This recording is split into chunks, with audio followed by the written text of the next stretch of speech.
Message दें। Religions का problem ये है, हम भगवत गीता को चेंज नहीं कर सकते, कुरान को चेंज नहीं कर सकते और बाइबल को चेंज नहीं कर सकते। अब ये ग्रंथों में चेंज नहीं करे तो लोग उसको फॉलो कर रहे हैं, उसको हम कैसे चेंज कर सकते? देखिए, ये भी बहुत ही महत्वपूर्ण बात है कि अगर आपने जैसे तीन महान ग्रंथों की बात करी, भगवत गीता जिसको हिंदू धर्म के लोग फॉलो करते हैं, फिर आता है आपका कुरान आता है जिसको इस्लाम धर्म के लोग फॉलो करते हैं, लगभग 150-200 करोड़ लोग, 150 करोड़ लोग हैं पूरे विश्व में उसको फॉलो करते हैं। ऐसे ही बाइबल है जिसको लगभग 200 करोड़ लोग फॉलो करते हैं। तो ये तीनों पुस्तकें पहले हमें समझना पड़ेगा ऐसे स्क्रिप्चर्स लिखने की आवश्यकता ही क्यों पड़ी। स्क्रिप्चर्स लिखने की आवश्यकता इसलिए पड़ी क्योंकि मनुष्य समुदाय जब एक साथ होकर रहता है तो बिना किसी गाइडेंस के और बिना किसी कानून व्यवस्था के एक साथ नहीं रह सकता। तो चाहे वो इवन आदिवासी प्रजाति हो, आदिवासियों की भी अपनी एक आइडियोलॉजी होती है, अपनी एक उनकी फिलॉसफी होती है और अपना एक उनका धर्म, कल्चर, लॉ सब होता है। चाहे वो बिल्कुल पढ़े लिखे ना हो तब भी ये सब कुछ होता है, क्योंकि मनुष्य समुदाय इसके बिना नहीं रह सकता। तो भगवत गीता, बाइबल, कुरान, इन सभी पुस्तकों का जो उद्गम स्थल है, उनके पैदा होने का जो कारण है वो ये है कि मनुष्य समुदाय को एकजुट होकर एक साथ रख सके। तो जब तक वो अलग अलग कम्युनिटी के लिए बना था, आइसोलेटेड कम्युनिटी के लिए बना था, देश काल परिस्थिति को देखते हुए बना था, तब तक तो उन सब के लिए वो ठीक था। लेकिन आज के ग्लोबलाइज वर्ल्ड में जहाँ सब एकजुट होकर एक साथ एक सिस्टम पे, इकोसिस्टम में रह रहे हैं, तो वहाँ पे वो कहीं ना कहीं कम पड़ जाता है यदि वो सबका समावेश करके साथ में नहीं जा रहा है।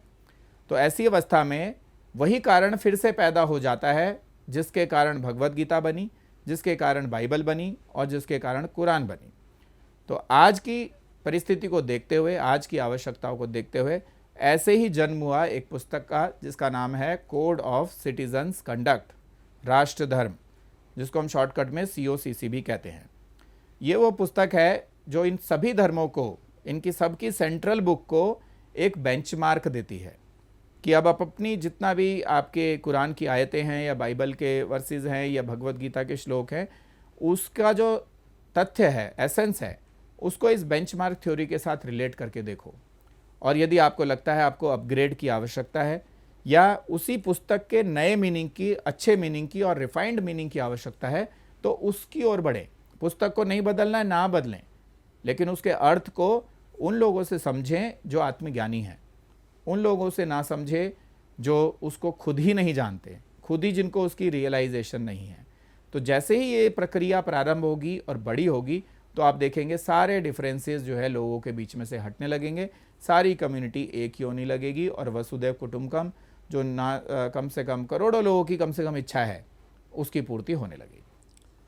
ये रिलीजियस डिफरेंसेस चले गया, अगर रिलीजियस चले गया ऐसा कौन सा रिलीजन आएगा?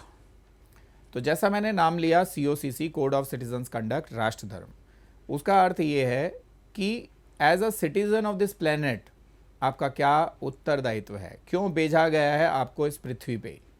कई बार जैसे बातचीत आती है कि राष्ट्रवाद अच्छी बात है, लेकिन अति राष्ट्रवाद जो समाज के विघटन का कारण बनता है, क्योंकि जब हम अति राष्ट्रवाद की ओर जाते हैं तब हम वसुदैव कुटुंबकम के प्रिंसिपल को तोड़ देते हैं। क्योंकि तब हम जैसे अगर भारतवासियों की बात करें तो भारत के ऊपर गर्व करना अच्छी बात है, भारत माता के ऊपर गर्व करना अच्छी बात है, लेकिन अति राष्ट्रवाद हो जाने से वी वर्सेस दे की माइंडसेट डेवलप हो जाती है, हम वर्सेस वो की माइंडसेट डेवलप हो जाती है और वसुदैव कुटुंबकम टूट जाता है, सर्वे भवन्तु सुखिना सर्वे संतु निरामया खत्म हो जाता है। तो कैसे करें, कैसे लाएं सबका साथ, सबका विकास और सबका विश्वास? तो उसके लिए भारत से ऊपर उठ के सोचना पड़ेगा। ये सोचना होगा कि हम भारतवासी बाद में हैं, पहले हम पृथ्वीवासी हैं। भारत माता जो है माता हैं, गौ माता भी माता हैं, लेकिन सबसे बड़ी जो माता है वो हमारी पृथ्वी माता है, धरती माता है। तो उसके लिए जो हमारा कोड ऑफ कंडक्ट है और हमारा जो सोर्स कोड है वो इस पुस्तक में लिखा गया है, कोड ऑफ सिटीजन्स कंडक्ट, और उसका साथ में नाम एक और दिया गया है, राष्ट्र धर्म। अब इस राष्ट्र धर्म का अर्थ क्या है? राष्ट्र धर्म का अर्थ यह है कि पूरा विश्व एक ही राष्ट्र है। तो आपका धर्म बनता है कि पूरे विश्व को जिस जिस पैरामीटर की वजह से वो टूटा हुआ है और अलग अलग राष्ट्रों में बटा हुआ है, उन सबको हटा के एक राष्ट्र तक पहुंच जाएं। और हमारा स्लोगन भी है, one country, one God, one family, one work place. एक राष्ट्र, एक जन्मभूमि, एक कर्म भूमि, एक धर्म भूमि और एक फल भूमि। जब तक उस लेवल की हमारी सोच नहीं है, हम जो है मनुष्य समुदाय एक नहीं हो सकता। तो अगर आपकी बात को एक लाइन में बोलूं तो आने वाला जो धर्म है, जिसको पूरा नया वर्ल्ड ऑर्डर स्वीकार कर लेगा, उसका नाम है राष्ट्र धर्म। मनुष्य से लेके, इंडिविजुअल से लेके पूरे विश्व तक, हर जगह जहां जहां पर आप हो, वहां आपका क्या धर्म है, वो बताने वाला जो पुस्तक है वो कोड ऑफ सिटीजन्स कंडक्ट है। तो इसमें सीधी सी बात है, जैसे हम बोले कि जहां आप हो वहीं परिवर्तन करना है, कहीं नहीं जाना। तो ये देखें कि हम कहाँ हैं। हम इस शरीर में हैं तो शरीर में परिवर्तन करना है। हम परिवार में भी रहते हैं, परिवार में परिवर्तन करना है, वहाँ हमारा उत्तरदायित्व है। फिर आता है हम अपनी कम्युनिटी में हैं तो वहाँ पे भी हमारा उत्तरदायित्व है। हम किसी शहर में भी रह रहे हैं, जैसे अगर यहाँ की बात करें हैदराबाद में, तो हैदराबाद भी हमारा, हम हैदराबाद के अंदर भी हैं और हमारे अंदर भी हैदराबाद है, तो उसमें भी परिवर्तन लाना है, वहाँ पे भी हमारा एक उत्तरदायित्व बनता है। फिर देखें तो हम तेलंगाना में भी तो हैं, तो पूरे तेलंगाना में आपका कर्तव्य बनता है। फिर पूरे भारत में भी हैं तो भारत में भी कर्तव्य बनता है, और पूरे विश्व में भी हैं तो पूरे विश्व में भी आपका कर्तव्य बनता है। और इसको नीचे से ऊपर देखने की बजाय ऊपर से नीचे देखें। कोई भी कर्म करने से पहले सबसे पहले देखें आप कहाँ हो, वहीं परिवर्तन करो। तो ऊपर से देखेंगे तो आपको दिखेगा आप विश्व में हो और विश्व में परिवर्तन करना है। फिर भारत, फिर तेलंगाना, फिर हैदराबाद, फिर परिवार, फिर जाके आपको अपने स्वयं के ऊपर आना है। तो इसको इस तरह से देखिए कि स्वयं परिवर्तन का अर्थ यही है कि हर चीज़ में आप विश्व दर्शन से देखते हुए आगे बढ़ें। और ऐसी ही सोच, ऐसा ही दर्शन बनाने के लिए ये self actualize leadership development programme है, SALDP, जो व्यक्ति को उसके आज के जो दृष्टिकोण से ऊपर उठा के उस दृष्टिकोण पे लेके जाता है जिस दृष्टिकोण से पूरा विश्व चल रहा है। अगर वो समझ जाएंगे तो हम वही कर्म करेंगे जो पूरे विश्व पे सही प्रभाव लाएगा। పరివర్తన రావాలి అంటే మనిషి నుంచి కాకుండా విశ్వం నుంచి చూడాలి. అట్లా చూసినట్టయితే దేశాలు, రాష్ట్రాలు, మనుషులు మారిపోతారు, పరివర్తన వస్తుంది అని అంటున్నారు. मैं समझता हूँ ये रिलीजन्स डिवाइड करते रहते, क्या बोले तो ये आदत हो गए लोगों को। इसलिए हम एक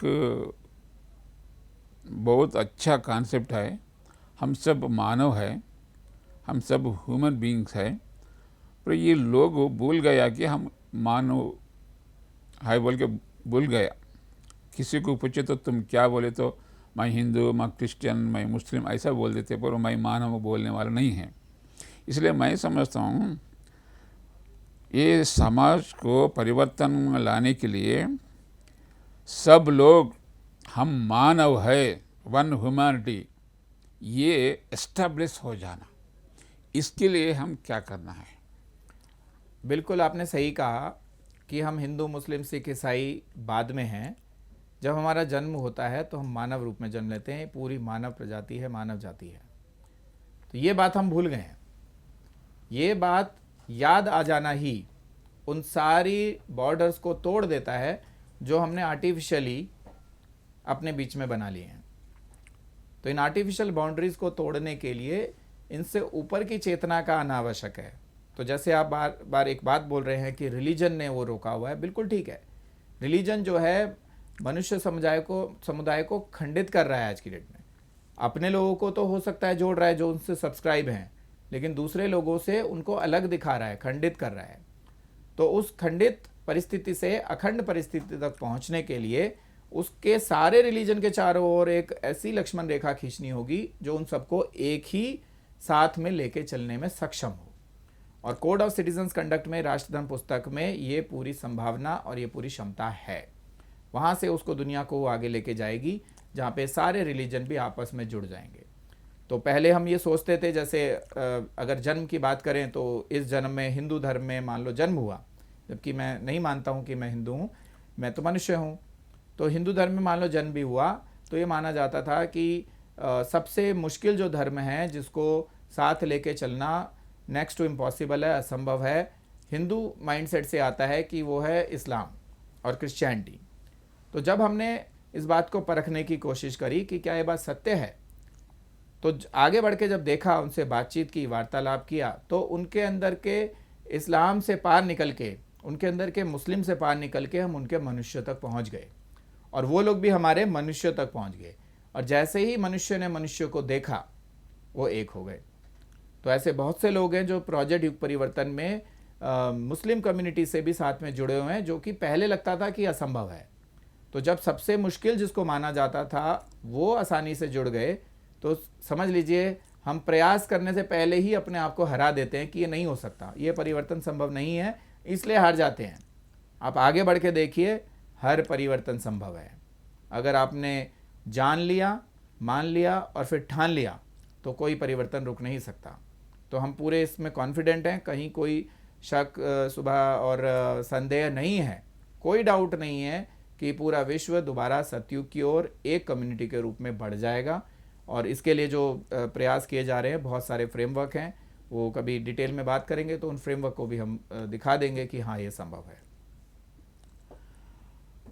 మతాలు, కులాలు, జాతులు మనుషులను విలగొట్టినవి, కానీ ఆధునిక సమాజంలో బట ఇవన్నీ పోతవి. ఎప్పుడైతే పరివర్తన చాలా ముఖ్యం అనుకుంటారో, అదేవిధంగా మానవత చాలా ముఖ్యం అనుకుంటారో, ఈ మనుషులంతా ఒకటైపోతారు. మనుషులంతా ఒకటైపోతే వన్ హ్యుమానిటీ అనేది వస్తుంది. ఎప్పుడైతే వన్ హ్యుమానిటీ, మనమంతా మానవులము, మనం మతాలం కాదు, మనం కులాలం కాదు, మనం జాతులం కాదు, మనం ఇది కాదు, మనం అది కాదు అని ఎప్పుడు అనుకొని మనం మనుషులుగా ఉన్నట్టయితే అప్పుడు విశ్వమంతా ఒకటైపోతుంది, వన్ వరల్డ్ అనేది వస్తుంది అని హితేష్ గారు చెప్పడం జరిగింది.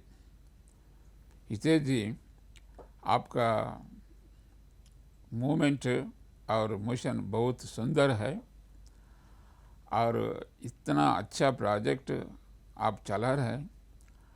हमारे लिजनर्स को लास्ट वर्ड्स, लोगों को क्या करना है और कैसा जीना है, इसके बारे में बता दीजिए।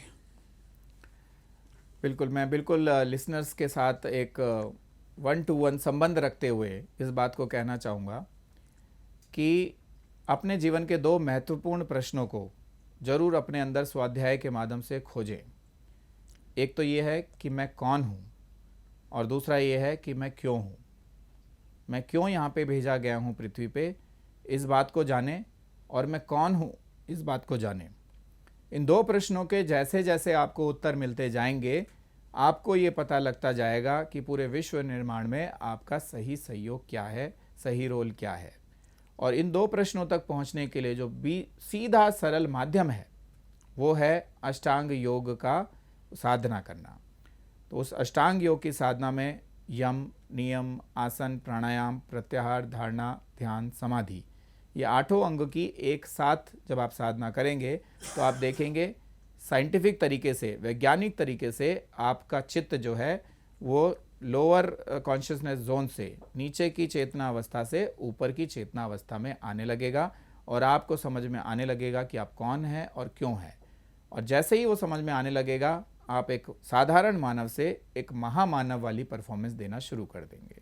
तो आप सबका आह्वान करता हूँ मैं इस चैनल के माध्यम से कि आप सब लोग आगे बढ़ के आएँ और प्रोजेक्ट युग परिवर्तन में अपना अपना सहयोग दें और अपनी अपनी आत्मा को उसके जो उच्च चेतना अवस्था तक लेके जाएं। आप सबका सुनने के लिए बहुत बहुत धन्यवाद। नमस्कार।